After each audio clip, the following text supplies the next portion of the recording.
Hello, everyone, and welcome to the Spiritual American. My name is Dr. Ann O'Hare, and I'm your host. And today we will be talking about purity of heart. Might be something a little bit new, but you may enjoy this concept. So before we get started, please consider like, sharing, and subscribing.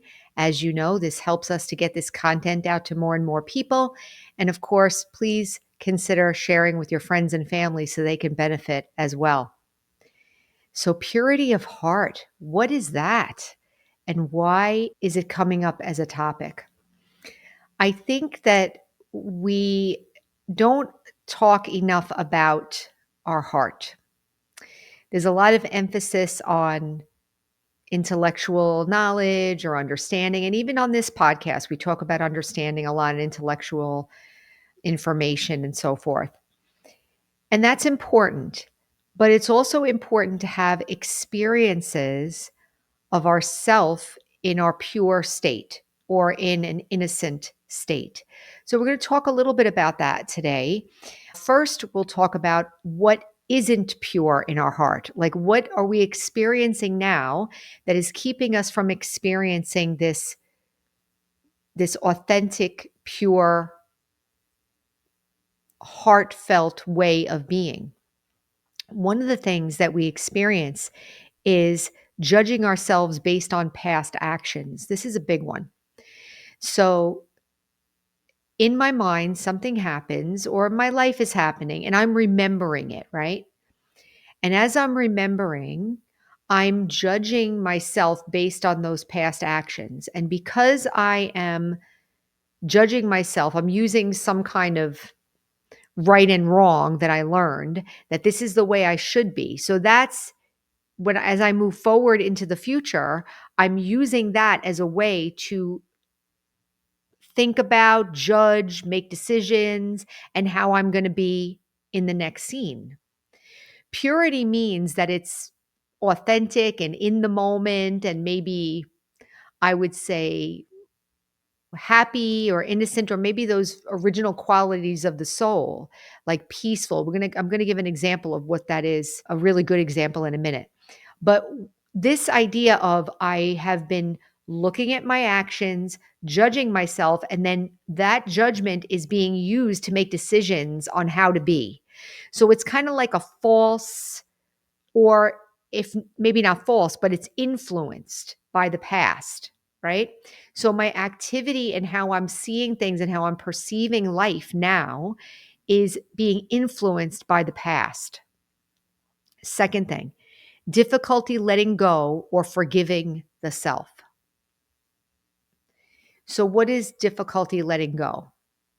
Have you ever had a situation where after you had an interaction with someone and when you left them, the scene kept rolling around in your head? I'm trying to figure it out. Maybe I don't understand. Maybe I'm angry with them and so forth. I have a hard time letting go of what just happened. I have a hard time letting go of maybe my mistakes. I have a hard time letting go of my judgments of myself and others. I have a hard time letting go of this feeling of right and wrong. I feel like that's wrong, so I'm feeling uncomfortable. I can't let it go. And then forgiving. Forgiving means that I'm not making it wrong anymore. Forgiving means that I understand and that I'm not going to be upset about it anymore. How many things am I holding on to that I'm still a little upset about? So when I'm holding on to those things, they're in my mind. They're like floating around in my consciousness. It's difficult for me to be pure in a moment when all that stuff is hanging around, whether it's negative feelings, whether I'm holding on, whether I can't forgive myself, I feel regret, I feel guilt, maybe I'm angry, and then keep replaying activities. So this is again, not only activities, but I keep overthinking. Maybe I'm planning, maybe I'm trying to figure something out. So, how can I be authentically present and have a purity of heart experience if I'm using my mind to try to figure something out, try to plan, try to get it right? That means the energy is being used there.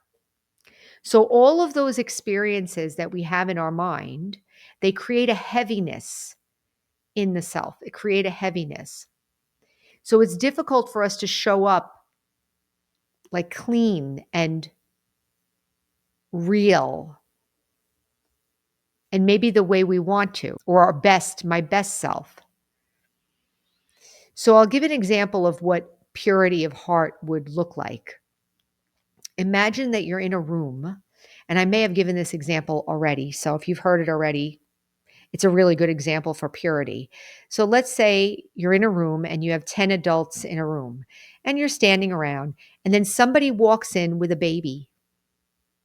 Somebody walks in with an infant, like in the arms, like a mom with a baby in her arms. As soon as that baby enters the room, everybody changes. Everybody's interested. I'm talking about like normal. Maybe somebody doesn't like it. There could be variations to what I'm asserting here. But let's say that the baby walks in and everybody responds naturally to the baby.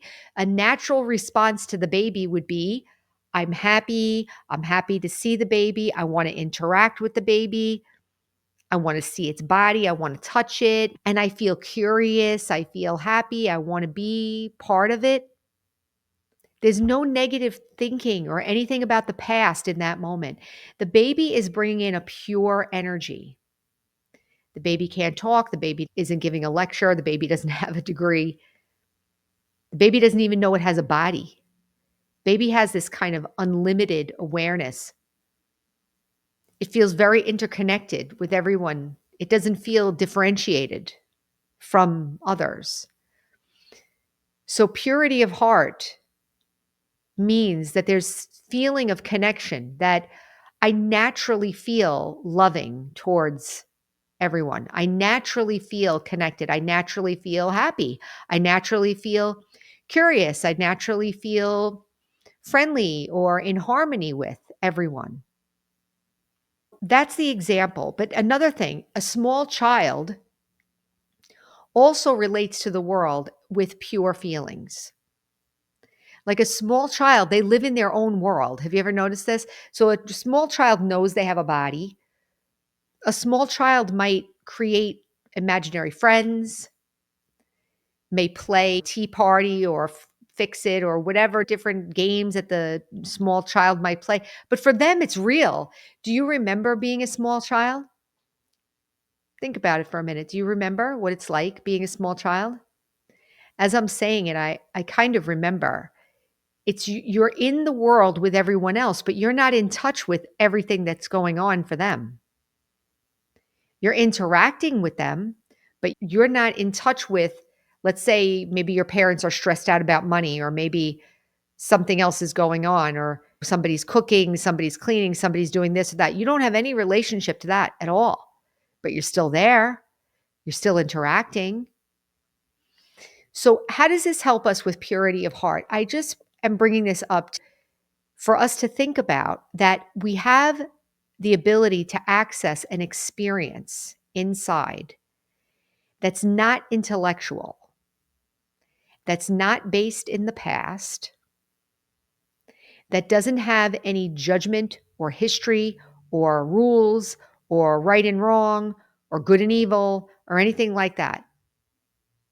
We can have access to this pure, benevolent, happy self. Now, if you've been watching, you heard me talk about nature too. Nature is another example of this. Nature lives without ever having any of this in their mind. So, purity of heart for me means that I'm accessing my pure feelings. And one way we can practice this is we do this in the Raj Yoga meditation, our daily routine. We have evening meditation. So, about 7 o'clock in the evening, we sit down for meditation. And during that time, it's more of a world service theme. So, I am sitting peacefully. I am a peaceful soul. And I wish for every soul in the world to be peaceful. I wish that all of nature is peaceful and harmonious. I have good wishes for everyone, all souls, all of nature, and myself. This is practicing that purity of heart. If you notice, the intellect is not involved as usual. The intellect of like, oh, I'm going to do this and not this. No, it's not engaged in that way. It's just me being peaceful, being happy, being generous, having good wishes for everyone, and then sharing those pure feelings. Why is this helpful to us? This purity of heart is our natural nature. This podcast is called The Spiritual American. If you notice, I'm not talking about religion. I'm not talking about any dogma or rules. We're talking in this podcast about getting in touch with yourself, your true self, your eternal self, the real self, the authentic self. That is the self that has purity of heart, that wishes the best for everyone.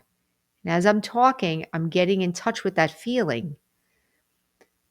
Many times when I'm speaking from intellect because I'm trying to describe one point or another. But now I'm speaking from inside. So I would say, think about this week. Spirituality is not about becoming something other than yourself. It's about discovering and knowing and feeling and being yourself. I am a peaceful soul, and my original nature is peace, and I have loving, good wishes for everyone, all souls, all of nature. Can you see how that's a pure thought? It has nothing else on it, right? And it's coming from the heart. We can practice this all the time. And it only does us good. It helps our immune system, it helps our body, helps the mind, and reinforces the truth.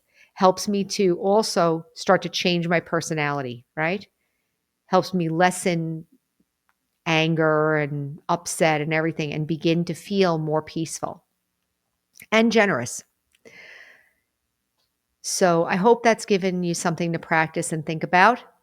I'll leave it there. Remember, our slogan is heal, empower, and serve. And as we learn these new ways of accessing ourselves, we continue to progress, we continue to be empowered and heal and change. And then when we get better, everyone gets better. And that's service. So until next time, take care.